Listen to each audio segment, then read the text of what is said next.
religious suppression after forcing its Christian student groups to comply with its strict non-discrimination policy.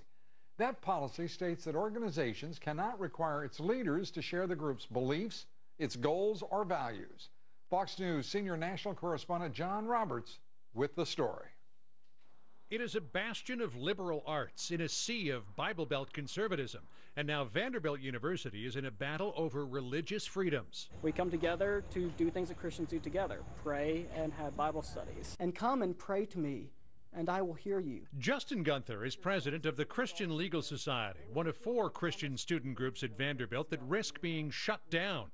The reason? This language in CLS's Constitution, that its officers are expected to lead Bible studies, prayer, and worship at chapter meetings. Vanderbilt says that violates the university's non-discrimination policy to allow anyone to apply for leadership in the group, regardless of their religious beliefs. The provision has been in CLS's Constitution for years.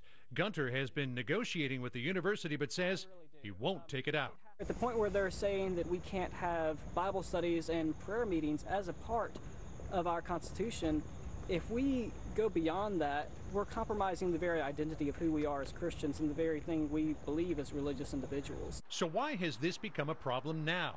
Last fall, an openly gay student complained he was kicked out of a Christian fraternity.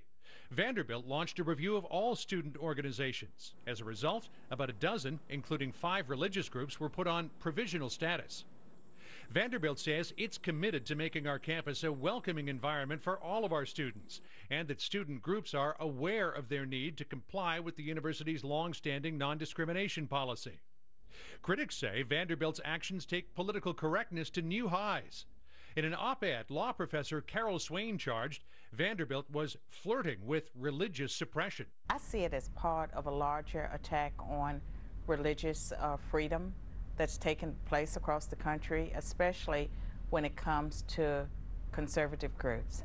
We reached out to Vanderbilt officials several times, asking them to respond on camera directly to the concerns of these religious groups.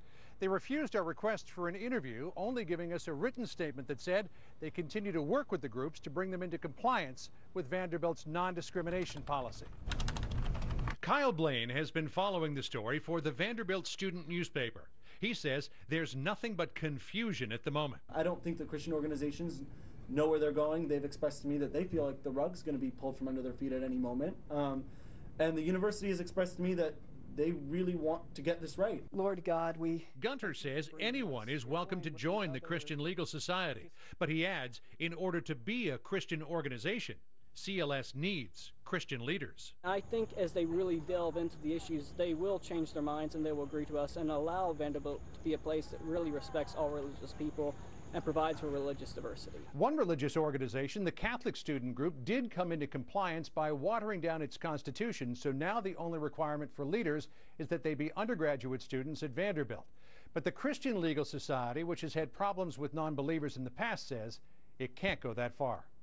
In Atlanta, John Roberts, Fox News. Thank you, John Roberts. Well, joining me now, 3 of my favorite American voices, including Carol Swain, professor at Vanderbilt University, also sponsor of the Christian Legal Society, author of the book Be the People, A Call to Reclaim America's Faith and Promise, Grammy award-winning country music artist Billy Dean, good to have you with us, and radio talk show host Heidi Harris. Great to have you here, Heidi. Heidi, your reaction to what you've just seen in Vanderbilt at Vanderbilt University. Well, I think she's right when she said it's part of a larger issue. It really is. I mean, I don't understand why anybody who's not a Christian wants to be a part of a Christian legal group. You know, I wouldn't, as a person who eats meat, go join a vegan society and then show up at the meeting and try to bring out a steak at the barbecue or something.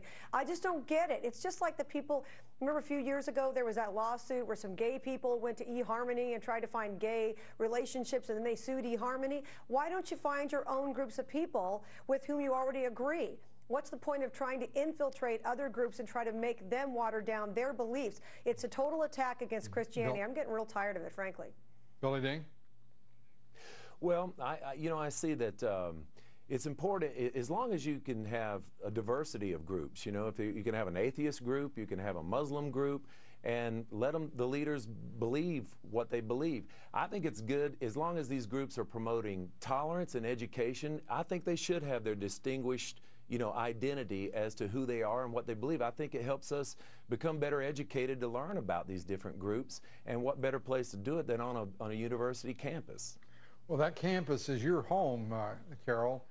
This is quite a mess. I mean, what is behind this? You know, there is such a thing as leave well enough alone. Is there an incident that has occurred that is the incipient basis for all of this? What's the deal? I think the university wants to be seen across the world as progressive, and because they're in the Bible Belt, they feel they have to go one step further to show that they are not part of the Southern traditions. It's a totally irrational policy.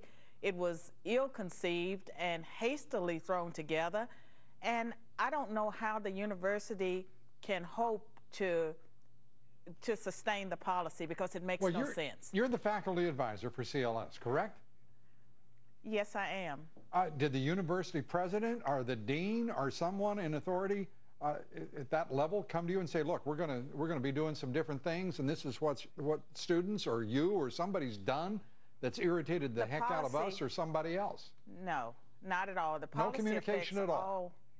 No communication at all. And CLS did change its constitution, tried to bring it into compliance with the university policy, but the university was not satisfied with the changes CLS made. Well, who's driving this? And so we had to draw the line. Who's driving this? This is always about people. Wait, Carol, just a second.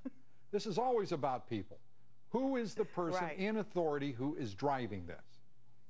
Well, the chancellor is Nick Zeppos, and if we say the buck stops at the top or starts at the top, he's the chancellor, and I'm sure that lower level staff would not be implementing this policy unless they had been told by their superiors. So why doesn't he have the guts to go in front of Fox's cameras, come on this broadcast, go public and talk with intelligence and reason about what at first looks to be a very stupid and unreasonable and aggressive, needlessly so, initiative on the part of the university? I think they need an expert in crisis management. I'd be happy to go before the cameras and try to argue their position. Well, no. I'm being very serious here. I'm being very serious. You're in a university. It's academic freedom. Right. There is supposed to be an arena of ideas at that university, not an insular, isolated, bunker-minded administration that is arrogant in the extreme, depriving, it appears, students and faculty of their rights. We just recognize Wicca as an official holiday that students can be excused from classes. I think we want to be seen as a, quote, progressive institution. I got that. But if you're going to be progressive, wouldn't you want to? But Carol, what I don't understand is if he wants to be progressive, why doesn't he march into the arena of ideas? He's sitting at one of the great universities in this country, behaving like an authoritarian without a clue as to how to lead, rather than one who is leading toward progressive. Well, let me do this. Let me turn, Heidi, what are your thoughts? How should we do this? How should this be resolved? Well, I think Christians have to stop retreating. I agree with what she said. I'm glad they're sticking to a lot of their principles. You got to stop retreating. I don't understand. The ultimate goal of the gay agenda is not tolerance. There's already tolerance. They want acceptance. They will not stop until you're forced to accept their lifestyle. I don't understand that. Why aren't you satisfied with tolerance? Why are you infiltrating these groups and trying to force them to believe what you believe? Leave them alone if you don't feel like you're going to be accepted. I don't understand it, but I see it as part of their very radical agenda to not allow anyone to have a different point of view anymore on campuses throughout the country. It's going on all the time. Billy, let me ask you this. I'm sorry, Billy. I want to change the subject now, Billy. Yeah, go ahead. It looks to me like we've got some good news, legitimately good news, where Harry Reid and Mitch McConnell actually came to an intelligent, reasonable, common sense judgment together and are moving forward. You ready to sing sure? Hallelujah? Did I hear that right? Did I hear that right, Lou? Are you sure that came out of your mouth? Well, that's good because, man, I think all of us Americans are tired of the bickering. We all need to come to the middle. and quit playing with the American people's lives here and with these debates and the policy mixes up, especially with the election, because man, people are hurting right now. We need solutions. We need people to put partisans aside. We all know this, and let's get something done. No matter what side of the aisle comes from, let's get something done, and we can't wait till the next election. People wow, can't are you sit going on the to buy sidelines that, right now. Heidi Harris? No, I don't. I want to do nothing Congress. I have more money in my pocket and I have more freedom. This is the way it's supposed to work. This is the way our founders set it up. That's why we have these separation of powers, so that you don't get too much of what you want, I don't get too much of what I want. I like a good standoff. It works well for me.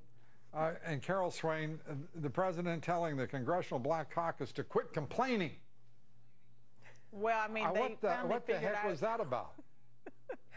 He feels like the brothers are getting off the plantation, that there's a fear that the blacks will not turn out in 2012, and I hope that that blacks will look at the president, look at the economy, look at what's worked and has not worked, and will consider moving off the plantation, the Democratic plantation. Well, I'll tell you this: we're looking at an erosion of support for this president that is breathtaking and dramatically, I would think, worrisome for this White House.